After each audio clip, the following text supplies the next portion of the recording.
Hello. बोलो लखन श्री रामचंद्र की जय। सब में भगवान दर्शन, परमात्मा सब में परिपूर्ण है। थोड़ा इस तरफ आप ध्यान दें। जैसे छोटे बालक होते हैं, उनके रंग प्यारा लगता है, लाल पीला हरा। ऐसे रंग रंग के कपड़े हो, कांच हो, विभिन्न रंग की कोई भी वस्तु हो, तो वे आकृष्ट हो जाते हैं, अच्छा लगता है। खिलौनों की आकृतियाँ हैं, ये उनको बहुत अच्छी लगती है। इसमें सार क्या है, दाह क्या है, त्याग क्या है, यह बुद्धि नहीं होती, देखने का आकर्षण होता है।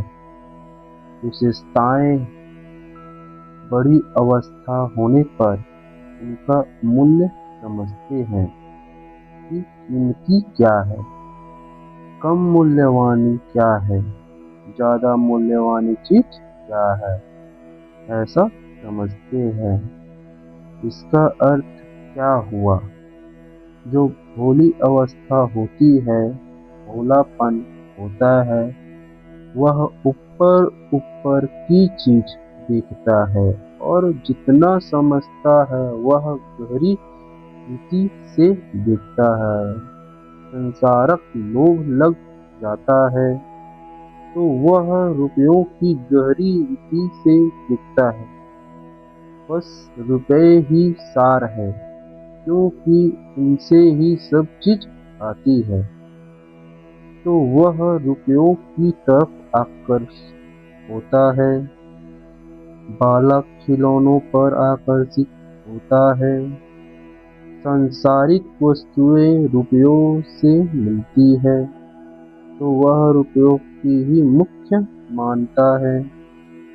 ऐसे ही उन परमात्माओं जननी की इच्छा करके इधर चलने वाला सबसे परमात्मिक और ही हो जाता है।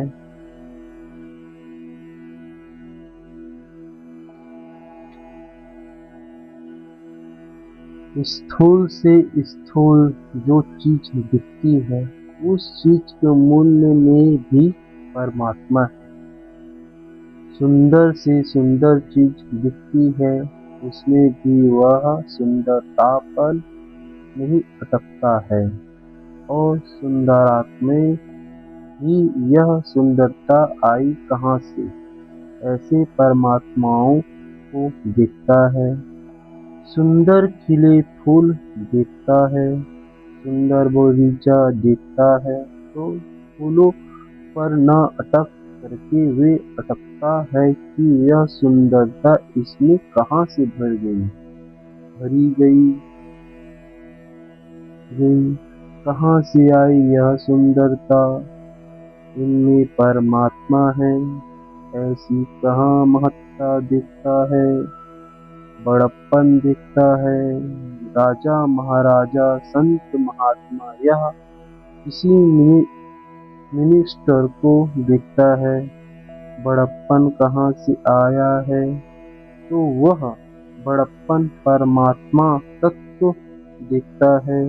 जो जितना जहाँ विचार आता है, वहाँ उस परमात्मा तत्व दिखता है। अर्जुन सब विराट रूपों देखने लगे, तो विराट रूप है, वे बड़ा विलक्षण है। उसमें हमारे एक शंका हुई। अर्जुन ने विराट रूप के लिए कहा कि महाराज, दर्शन यात्मा मन्यवयम, आप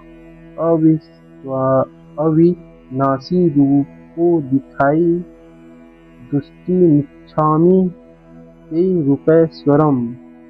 आपका ईश्वर संबंध धीर रूप देखना चाहता है, अविनाशी रूप देखना चाहता हूँ, और विश्व रूप देखना चाहता हूँ। पश्यामि विश्वेश्वरम विश्वरूप, आप विश्व रूप और विश्वेश्वर हो।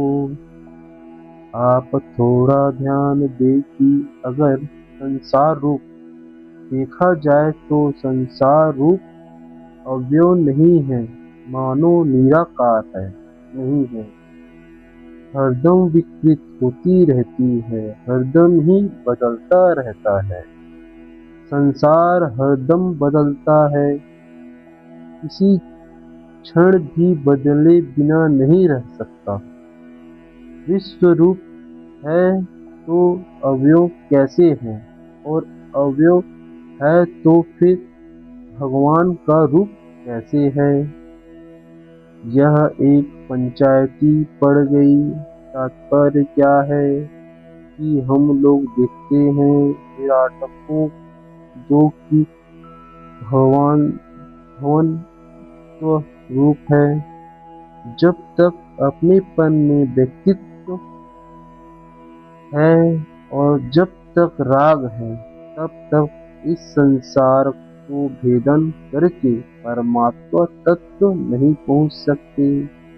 जैसे बालक रंग पर, खिलौनों पर, आकृतियों पर, खेल पर ही राजी हो जाता है, वो इस सार वस्तुओं तथा रुपयों तक नहीं पहुंच सकता कि रुपये चीज सार है। वो पहुंचता ही नहीं। वो खिलौने ही खिलौने देखता है, उससे बढ़िया दिखते हैं।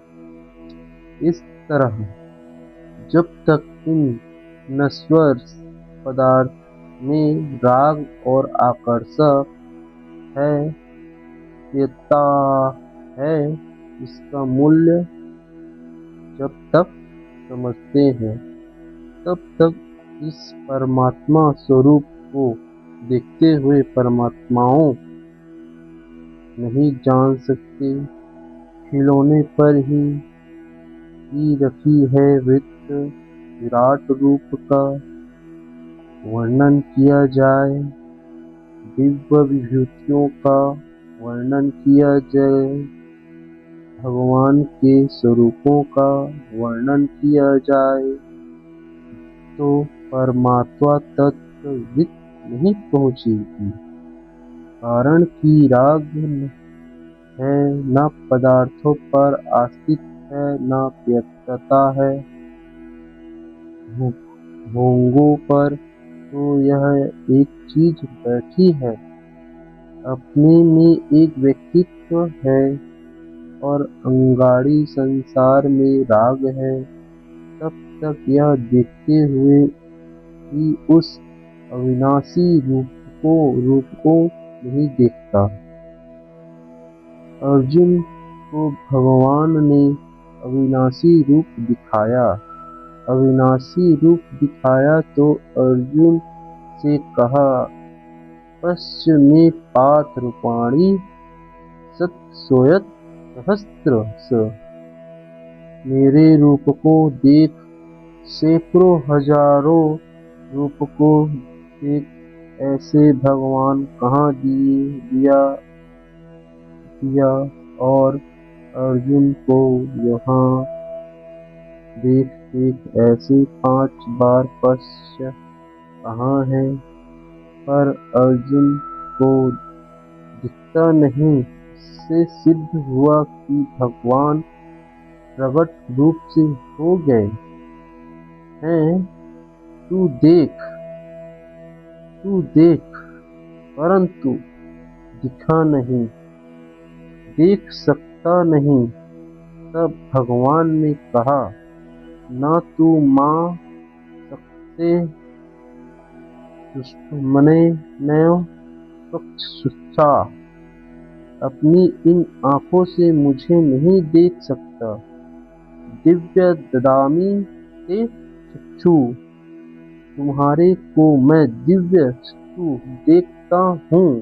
इन दिव्य चक्षुओं से मुझे देख। तो भगवान ने अर्जुन की जो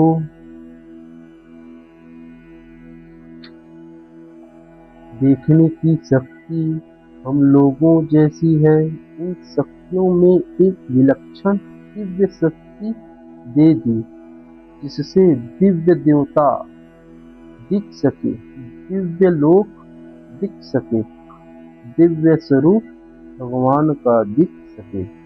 ऐसे दिव्य तत्व देखने के लिए दिव्य दृष्टि भगवान ने दी है।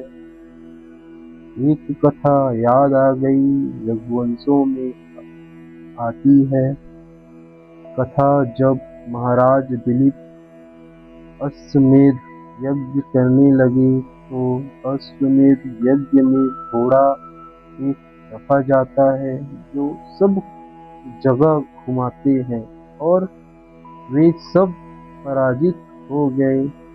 ऐसे माना जाता है कोई लड़ाई करे तो घोड़े को पकड़े। ऐसे घोड़ों को लेकर महाराज दिलीप ने 99 यज्ञ कर दिए। अब 100वां यज्ञ होने लगा। उसमें वे घोड़ा घूमने को गया तो इंद्र ने घोड़े को चुरा लिया। इंद्र ने चुराया तो क्या किया, जैसे इंद्र नहीं दिखता वैसे भी घोड़ा नहीं दिखा। अचानक ही अंत धारण हो गया। दिखता ही नहीं, देवता अपनी मर्जी आवे तो अनेकों दिख सकते हैं, नहीं तो यहाँ घूमते हुए भी दिखते नहीं। तो दिखा नहीं घोड़ा। अचानक ऐसा हो गया तो बड़े व्याकुल हो गए कि अब क्या करें। घोड़ा कहाँ गया, घोड़ा कहाँ गया। उस समय में नंदिनी गौ प्रकट हुई। उससे गौ वरदान से रघु का जन्म हुआ। वह गाय प्रकट हो गई, सामने गाय प्रकट हुई और गौ